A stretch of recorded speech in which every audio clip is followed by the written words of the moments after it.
Magpasalamat na mo pohon kung mga matay na tangtangan din sa kalibutan, nga dunay nisulti ninyo daan, nga kanang pundok ninyo napasakupan sama sa saksi, Baptist, Methodist, Mormon, Saglipay, Methodist, One Way, ug uban pa, mini na nga reliyon. Dili na makatabang ninyo aron makasulod mo sa gingarian sa Dios.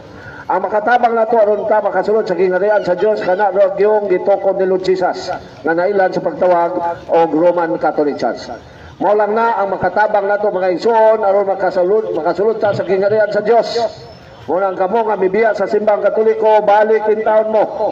Kamo wala pa may sakop sa simbang Katoliko, pasakop mo kay mao na ang Christian nga tinuod nga reliyon. Dili ng One Way, Baptist, Methodist o uban pa. So ayaw mo padala kamo mga igsoon na mga Katoliko nga niya karon din walihan gani mo mga pastor sa lain sektor bisag unsa ansyano sa Saksi ni Jehovah, ministro sa Iglesia ni Cristo, pastor sa Sabatista, pastor sa Mormons, pastor sa Methodist, pastor sa Born Again, ayaw gyud mo padala mga igsoon kay mini na nga mga magtutudlo. Wala gitay mahimo. No, wala gitay mahimo. Kamong nasakitan karon, nasuko sa kuha, magpasalamat kamo ini kamatay ninyo. Kung mamatay mo niyang gabi, magpasalamat kamo nga dunay nakasulti na ninyo daan nga mini ng inyong pundok nga gipasakupan. Kay there is only one religion founded by Lord Jesus Christ. O kini walay lain kundi ang simbang Katoliko. So kung naay mangutana, pwede mo mangutana mga igsoon. Why limit ang pangutana bisag kinsay mangutana? Dili mi mo pasakit personal pero moingon jud may nga kanang pundok nga inyong gipasakupan mini na nga pundok sa reliyon. Di man ako personal. Moingon kung moingon may nga ang mga pastor kawat pantulisan sama silang giingon nga ang Katoliko dili na iya sa Dios, iya na siyawa kay daghang na priso, daghang palahubog, dili mi moingon ana. Kay personal man na. Pero moingon yun may nga basta pastor sa lain sikta mini na nga mga magtutudlo. Mao nang magsige silang sabok sa Katoliko kay mini man sila. Kay ang tinuod nga reliyon mga igsoon sama sa gibuhat sa simbang Katoliko nga mao ang tinuod nga reliyon dito mi mo sangyaw sa lugar nga walay Kristiyan kanang mga misyonaryo. Kami nga na din wala mi magsangyaw kun dili nagpayag og nagtubag lang mi sa atake sa mga lain sikta nga mini nga aron makadani sila Katoliko kanang ilang gidawat ang simbang Katoliko aron makadani sila Katoliko moro na among gitubag din moro na among gitinaw din nga mini sila nga nagdaot sa simbang Katoliko. Yung sangyaw ang mga misyonaryo na mo na sa mga lugar sa laing nasod nga walay Kristiyan. Ano man mao na giingon din sa Roma 15:24. Roma 15:20 rather. Gitingwa ko kanunay ang pagsangyaw sa mga balita sa mga dapit din wala pa ikasangyaw si Kristo. Aron dili ako magtuko diya sa sukaranan nga gipahimutang na sa uban. Sumo na mga igsoon nga usa lang yun ang simbahan nga gituko ni Lord Jesus ug di naa ni nagsangyaw sa lugar nga wala pa Kristiyan. Busa ka nga saksi nga nagsige sa kasaka sa mga balay sa Katoliko ayaw magtuwa na kay mini na. Mga Sabatista ayaw magtuwa na kay mini na. Mga Born Again ayaw magtuwa kay mini na. Pentecostal ayaw magtuwa na kay mini na. Iglesia ni Cristo Manalo ayaw magtuwa na kay mini na nga reliyon. Kimbuloy mini na nga pundok sa reliyon. Usa lang ang tinuod nga reliyon kana lang gitukod ni Lord Jesus nga mao ang simbahang Katoliko.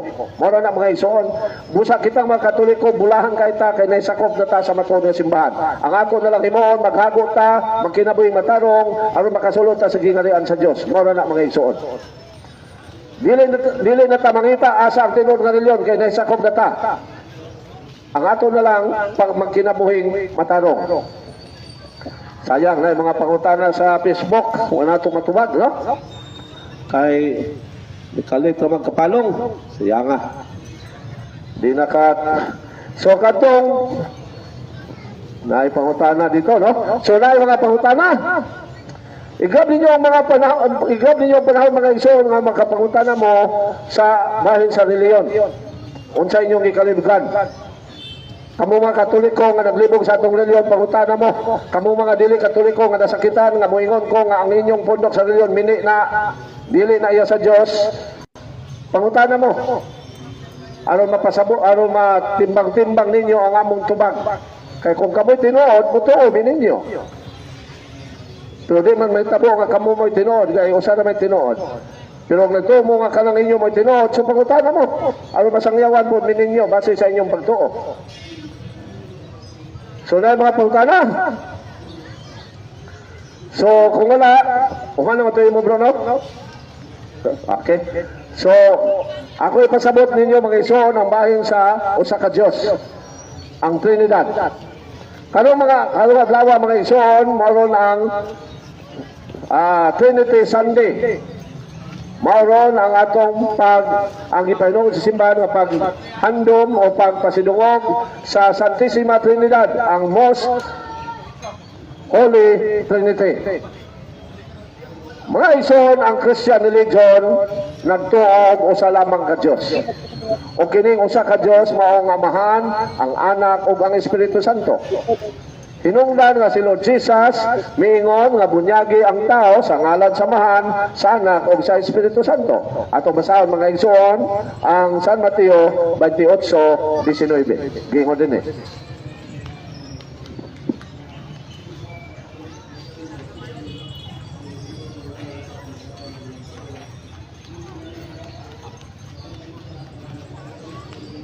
Usa panlakaw kamo ngadto sa tanang katawhan sa tibuok kalibutan. Ug himuha silang ako mga tinunan. Ug bunyagi sila sa ngalan sa Amahan, sa Anak ug sa Espiritu Santo. Ug mauna ang usa ka Dios. Mga ison, ang usa ka Dios sa mga Kristiyanos gilangkuban og tulo ka mga persona. Sama o pamilya. Ang usa ka pamilya dunay amahan, dunay inahan, dunay anak. Apan ang amahan, ang inahan ug ang anak usa lang ka pamilya, dili tulo. Hinungdan nga ang apelyido nga gidala sa usa ka pamilya, usa ra.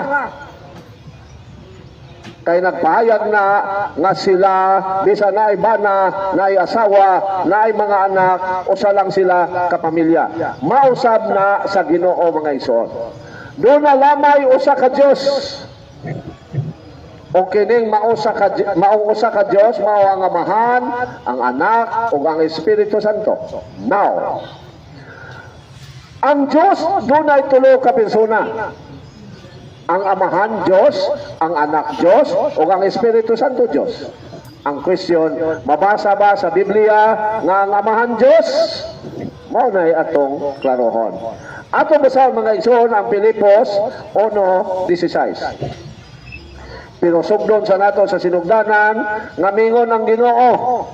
Siya rang usap, pero mingon siya sa iyang pagbuhat sa tao. Buhato nato ang tao sama sa atong dagway. Atong basahon ang Genesis 1:26. Gingon din eh. Unya mingon na usab ang Dios. Buhato nato ang tao sama sa atong dagway. Kinsa man ang ipasabot sa Amahan sa iyang pagingon, buhato nato ang tao sama sa atong dagway. Nga ang Dios usa ra man. Nga dili man na may tabo nga ang iyang giingong nato mga anghel, kaya ang anghel binuhat man na sa Dios.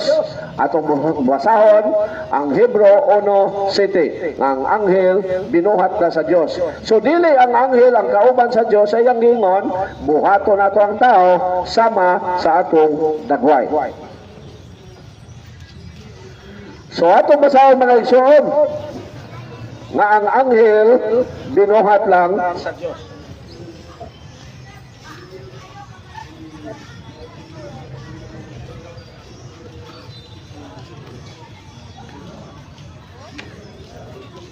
Hebro 1:7. So, wala kasungasong si Bradley to. Kay mabuking manggid siya, bisan unsaon yung discarding, pabugnaw-bugnaw, masakpan mangyapon siya. Kanya, matubag manggid siya. Gingon din eh. Hebro 1:7. Mao kini ang giingon sa Dios bahin sa iyang mga anghel. Gihimo sa Dios nga sama sa hangin ang iyang mga anghel. So ang mga anghel binuhat sa Dios. So dili ba tabo nga pagingon sa atong Ginoo, buhaton nato ang tao sama sa atong dagway, nga anghel yang kauban dili na may tabo. Kaya ang anghel iya naman pong binuhat. So kinsa man day ang ipasabot sa Ginoo sa iyang gingon, buhaton nato ang tao sama sa atong dagway. Ang ipasabot ana samahan mao ang anak o ang Espiritu Santo. Now, na mabasa ba sa balang kasulatan nga dunay Dios Amahan. Ato basahan mga igsoon ang Salmo 86 16, I'm sure 26. Kini kalimot na ko ani, no? Nga dunay Dios nga Amahan. Paliho ay apre naman ay, no? So dito mga igsoon dunay Dios nga Amahan. Salmo 86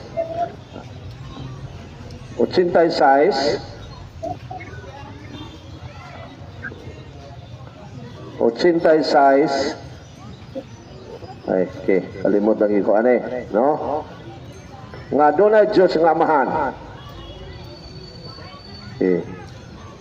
Bisan sa balang kasulatan kay ang Pentecostal mingon man nga ang Dios wala pa gitawag og Amahan, wala pa gitawag og Anak, wala pa gitawag og Holy Spirit sa dihang wala pa si Lord Jesus magpakatao mo na ilaha. Pero mali na kay sa balang kasulatan 89. Nanay ang Dios Amahan, nanay gila nga Dios Amahan. Atong basaho na 26 nera Salmo, salamat Lord. Salmo 89:26, gingon dinhi. Moingon siya kanako, amahan ko ikaw og akong Dios. So na nga ang Dios gitawag na amahan bisan sa nanay Dios Amahan bisan pa sa Old Testament. Now, sa New Testament, gipahayag ba nga dunay Dios nga Amahan? Ato basahan ang Filipos 1:16 nga dunay Dios nga Amahan. Ano masabtan niyo mga igsoon, labi na kamong amo mga igsoon Katoliko, ano maligo nga tungod ni maligon mo og di na mo madala sa mga sikta. Filipos 3:20. I'm sorry. Okay. Nga dunay, I'm sorry. Dunay Dios 1:16 dai, sorry, no? Filipos 1:16 gingon din eh. I'm sorry. Filipos ay 2:11. Salamat bro, no? Dunay Dios nga Amahan, dara. Ug ang tanan magsangyaw nga si Jesucristo mao ang Ginoo alang sa himaya sa Dios nga Amahan. So dunay Dios nga Amahan. Now, doon na ba po Dios nga Anak? Kay ang Santissima Trinidad, doon na may Amahan, doon ay Anak, doon ay Holy Spirit, o ang Santissima Trinidad o Holy Trinity, mao man ang Amahan, mao ang Anak o ang Holy Spirit. So nabay mabasa usab sa Bible nga dunay Dios nga Anak. Atong basahan mga igsoon ang Juan 1:14 og 18 og Hebro 1:8. Atong basahan mga igsoon ha. Aron klaro gyud ang atong pagpahayag. So Juan 1:1 nga dunay Dios nga Anak. Gingon din eh. Sa wala pa'y nabuhat, bisan unsa ang pulong diha na, ang pulong uban sa Dios o ang pulong Dios. 14. Ang pulong na imong tao, mipuyo uban ka nato. Nakita namo ang iyang himaya nga puno sa grasya o sa kamaturan. Kini ang himaya nga iyang nadawat ingon nga bugtong anak sa Amahan. 18. Anak nga Dios. Wala pa gayo'y tao nga nakakita sa Dios ang bugtong anak nga Dios nga pinangga kayo sa Amahan maoy nagpaila kaniya. So atong monitoron ato ang live, no? So okay pa. So sorry kayo so makuan ganiya, no, sa atong live na putol. Libo ka ining hinay kayong signal, no? So salamat sa mga nagtanaw, Panpilo Rohiro, Punciano Sobiel, oy no, may hapon, no? Sa ato igsoon silingan na mo ni sa una sa Amerika na lukuyo, no? Milson Gonzales, bro. Thank you, bro. Oy, salamat, bro, no? Ay nag-chat man kana ko ganiya. John J. Longilio. So nani pangutana kaniya about sa Pope, yung nan mas ko amulat, Patrick Santos, shout out ninyo tanan, Hubert Nasis, God bless you always bro, Cristo Sol, Prodio Ecclesia, God bless bro, likewise, no? So, keep awing, no? So, daghan po kaniya na nananaw na nato, no? Rohiro Cabarubias di ay, no? So, atong tumago lang itong pangutana kaniya, ay nasaysay naman ito bayan sa Pope. Now, so na ay Diyos nga anak mga isuon. Now, basahan pa nato mga isuon ang Hebro 1:8. Nga doon na gyoy Diyos nga anak. Hebro 1:8. Ang Diyos amahan gyud mismo mo mi pahayag nga doon ay Diyos nga anak. Gingon din eh. Hebro 1:8. Apan bahin sa iyang anak, miingon ang Diyos. Remember ha? Apan bahin sa iyang anak, miingon ang Diyos. Ang imong trono o Diyos, mulungtad hangtod sa kanturan. Unsay gingon sa amahan bahin sa iyang anak? Ang imong trono o Diyos, mulungtad hangtod sa kanturan. So na ay Diyos nga anak. Ang question na po. Na ba Diyos nga Holy Spirit? Ay siyempre, na. Now, ang one God mga igsoon composed of 3 persons. Ang question pa di ay, unsa man di ay ang word person. Kung mutuon ka sa theology mga igsoon, theology ha, kaya doon na may meaning sa person, sa ordinary nga meaning, sa mga dictionary. Pero sa theology, pagtuon bahin sa Ginoo sa simbahan, person is a being who possesses intellect and will. So ang person, kung mubasa ka sa definition sa theology, usa ka pagkamao. Siyempre, may kinabuhi nga dunay kahibalo o kabubuton. Mao na ang persona.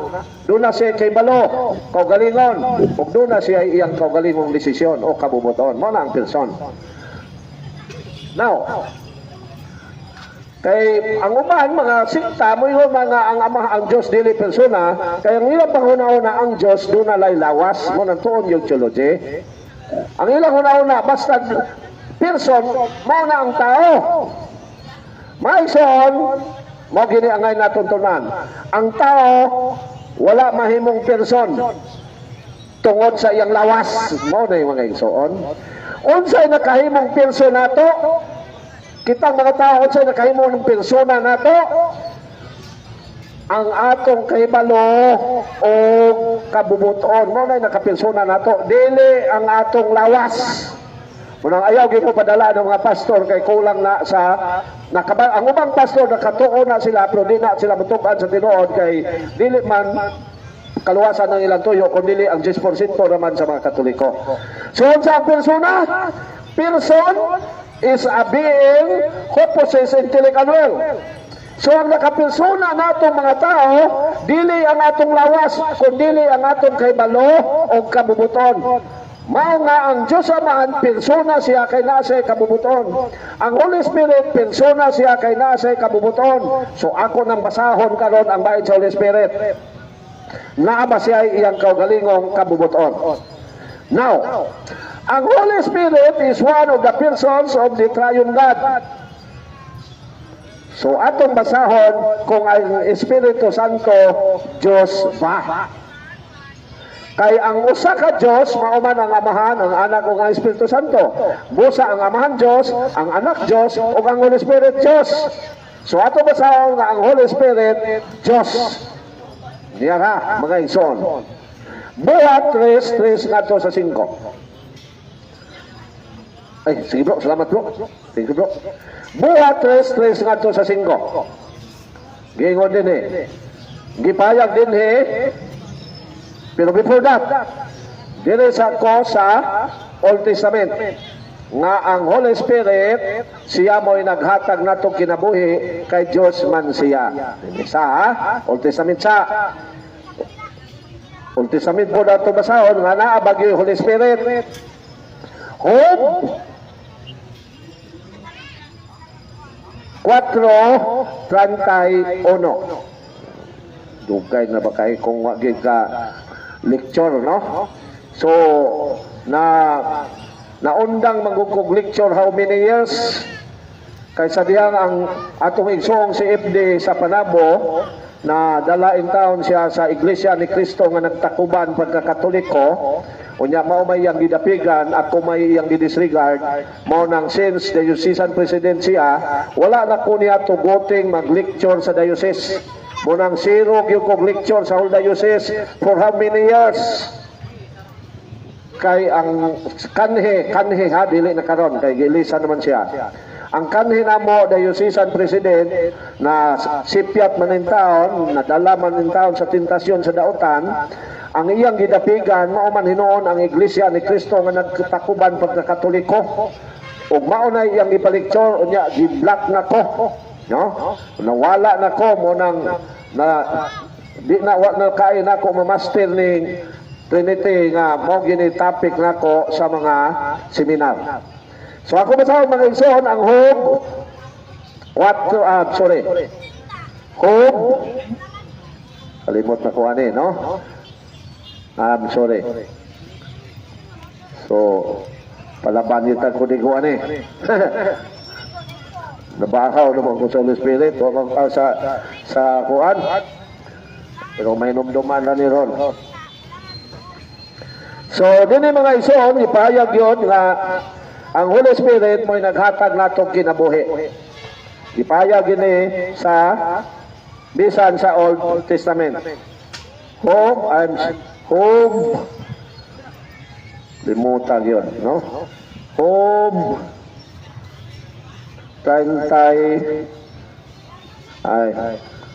limutan yun, no? So ako masawa mga igsoon nga ang Holy Spirit siya ay naghatag natong kinabuhi nana sa home. Ay, bayad. Okay. Dara. Nabahaw na yun taon. Santissima Trinidad na Barono na ako ni ma-review, no? So nga ang Holy Spirit mga igsoon siya ay naghatag natong kinabuhi. Atong basahon, dara.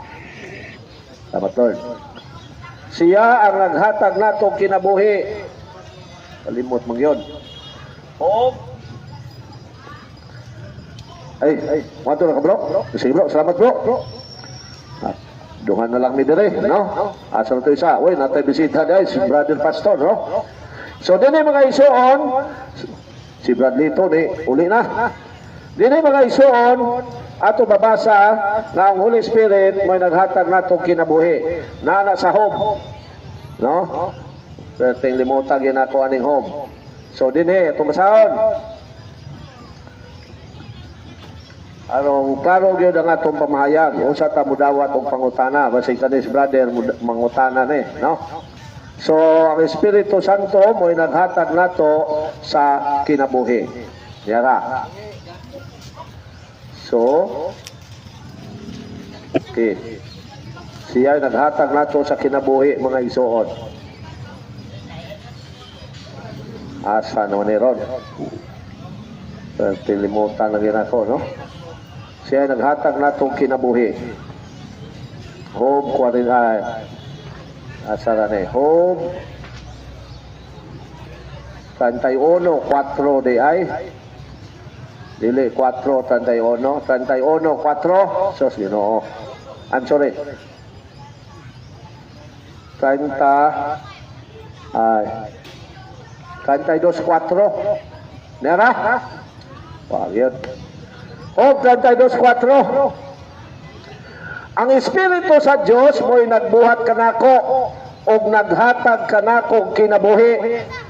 So ang Espiritu Santo mga igsoon, since one of the person of the Triune God or the Most Holy Trinity or Santissima Trinidad, siya ang naghatag natong kinabuhi. Siya ay nagbuhat sa tao. Ngano ang Diyos man siya?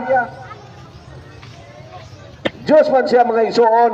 So siya ang naghatag natong kinabuhi. Now, sa New Testament, mabasa ba nga ang Holy Spirit gipahayag yun nga Diyos?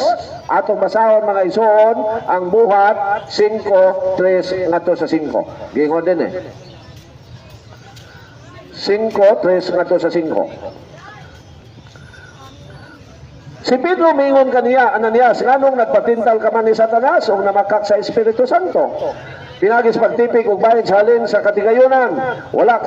Sa wala pa nimo ibaligya ang katigayunan nimo kadto sa diyang nabaligya na ang halin nimo gyapon nganong na makakaman. Dili ang mga tao ang imong gibakakan kundi ang Dios. So mga igsoon, ang Holy Spirit Dios. Ang question, persona man siya, doon na ba siya iyang kabubuton nga klaro yung mabasa sa Bible? Ato basahan mga igsoon ang Buhat 11:29. Mao ra ba ni gigamit ni bro sa adto miaging Domingo. So, di man mo to og Trinidad si bro, so daghan gini siyang ikasupak ani, no? Buhat 8:29.